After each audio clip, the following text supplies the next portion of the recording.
diabetes, la hipertensión, la enfermedad renal, el tabaquismo, el cáncer de pulmón, los cánceres en general. Y entonces, ¿qué sucede?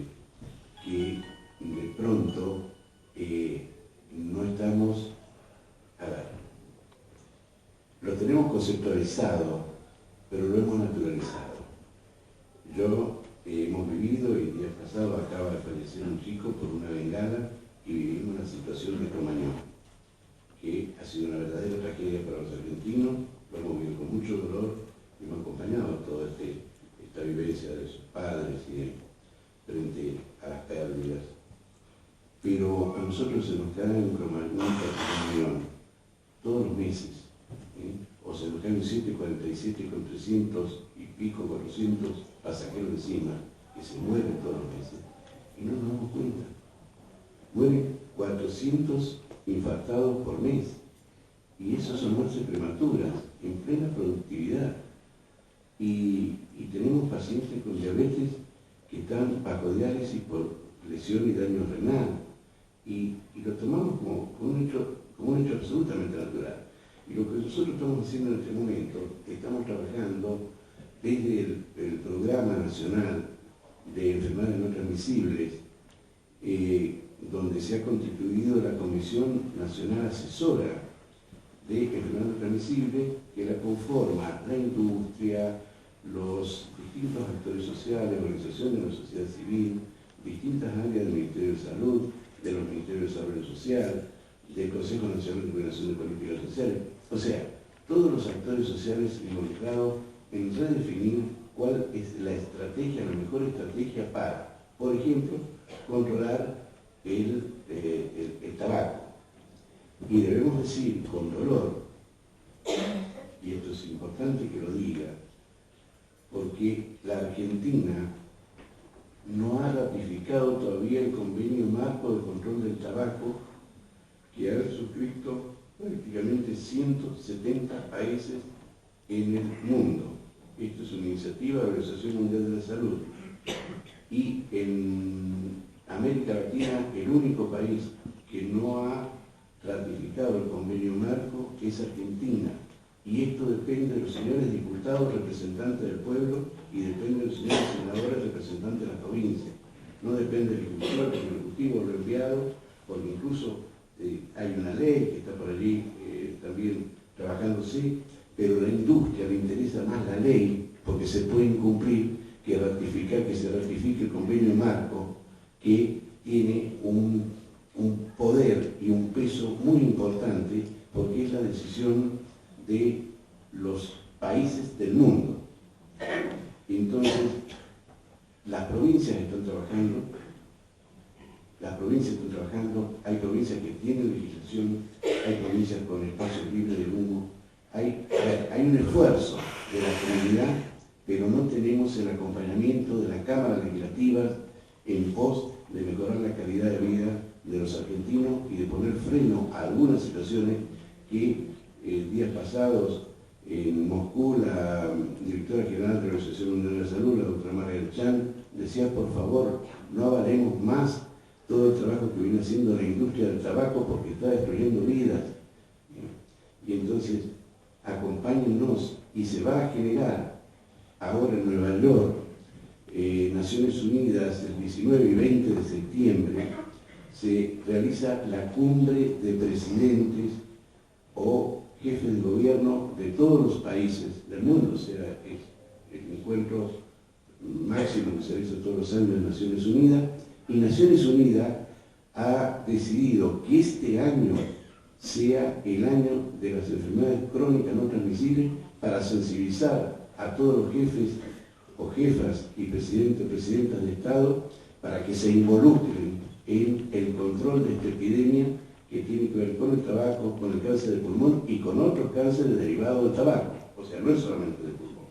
Entonces, hay una preocupación en el mundo por esto, como hay una preocupación por el sobrepeso, por la obesidad. Estados Unidos no va a poder sostener en poco tiempo más, es decir, estamos hablando no de más de 10 años, el costo de la enfermedad del sobrepeso o de la obesidad mórbida y de las patologías concurrentes, que son las patologías metabólicas, como la diabetes, con todas las consecuencias que tiene la diabetes. Y no quiero asustar a nadie, sí, pero la diabetes significa amputación, significa carga de vida, significa enfermedad renal, significa enfermedad mental, es decir, deterioro de las funciones mentales. Y bueno, y no nos damos cuenta de esto porque no nos pensar. Y lo que nosotros queremos es llamar la atención, ¿sí? Y le decía, creo que cuando hablaba recién, nos comentaba recién en la presentación, que la Cámara de Panaderos ya ha asumido y se ha comprometido y está y se le ha entregado a cada una de las cámaras la medida correspondiente de cuánta sal deben ponerle al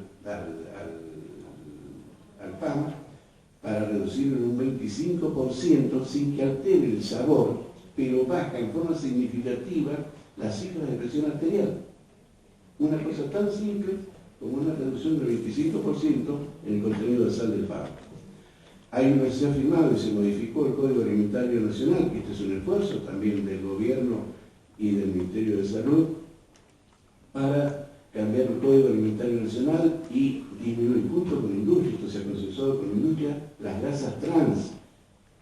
¿Por qué? Porque son las generadoras de arteriosclerosis y de enfermedad cardiovascular o cerebrovascular.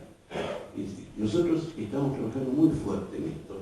Es verdad que nos falta todavía desarrollar lo que está en camino y que para ello vamos a utilizar algunas de las estructuras que tenemos en las provincias, que son los CIC, los Centros Integradores Comunitarios, desde donde con médicos comunitarios, con un equipo de salud, vamos a comenzar a trabajar extramuros el tema de la prevención de las enfermedades no transmisibles. Presupuesto, me decía, estamos tratando de sensibilizar a nuestros administradores de que necesitamos recursos. Pero como nosotros, y el santiagueño dice en diciendo y en haciendo, nosotros estamos haciendo y obligándonos a que nos asignen las partidas que necesitamos para trabajar en esto. O sea, a ver, o esperamos que nos fijen y nos establezcan cuál es el presupuesto con el cual vamos a contar para poder planificar, o planificamos y vamos hacia adelante y obligamos a que nos entreguen y nos fijen el presupuesto. Es decir, esto también es una estrategia que tenemos y hemos establecido, hemos definido, y discúlpenme con todo respeto por todos ustedes, pero queremos demostrarlo de los hechos, así como mostrábamos recién los resultados de dengue, H1 y cómo se han modificado los indicadores.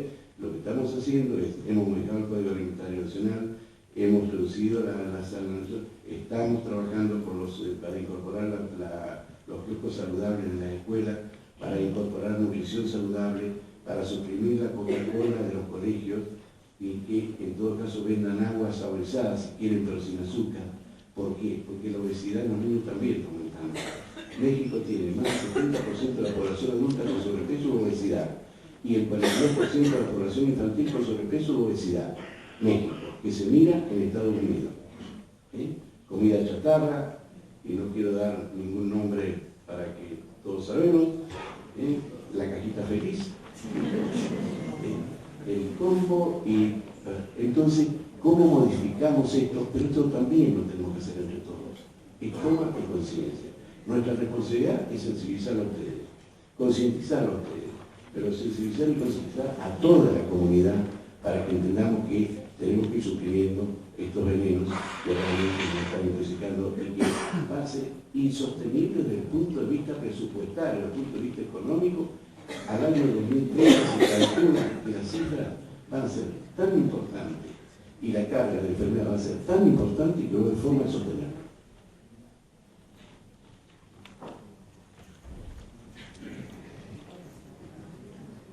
Buenos días, Eduardo de Levigue, de ASIC y ASA. Una pregunta para el doctor Villar y otra para Walter Arregui. La primera para el doctor Villar.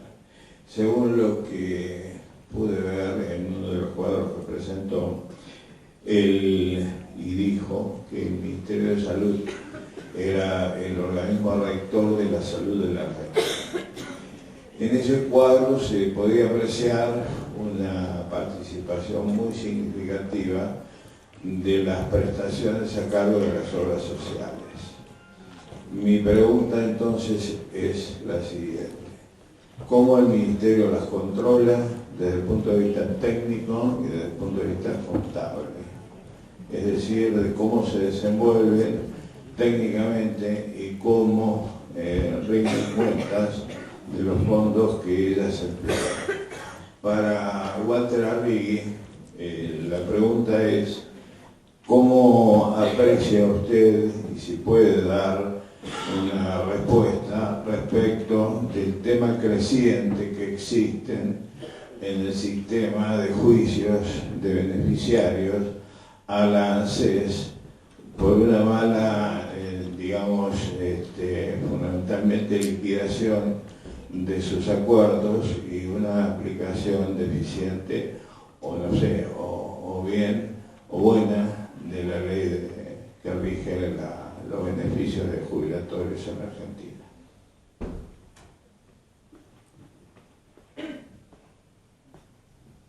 Bien, el control de obras sociales,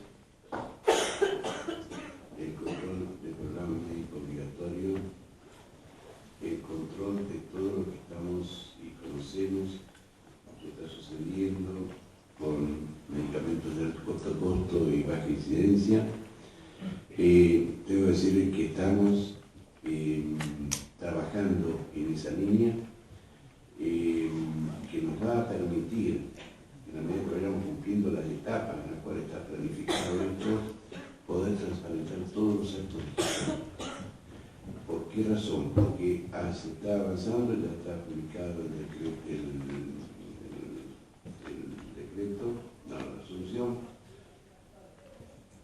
por el cual se incorpora la trazabilidad en medicamentos para poder tener las certezas de que vamos a evitar, es decir, primero el medicamento debe salir del laboratorio, irá a la droguería o irá al centro donde se va a hacer el seguimiento de ese medicamento para evitar la falsificación, la adulteración o los cambios de troqueles o lo que pudiera corresponder. Es decir, esto ya a nosotros nos va a permitir saber qué gente estaba bajo tratamiento, qué medicamento está recibiendo, cómo lo está recibiendo, para poder cuánto estamos gastando y a quién estamos beneficiando. No sé si puedo hacer la respuesta, ya también puedo.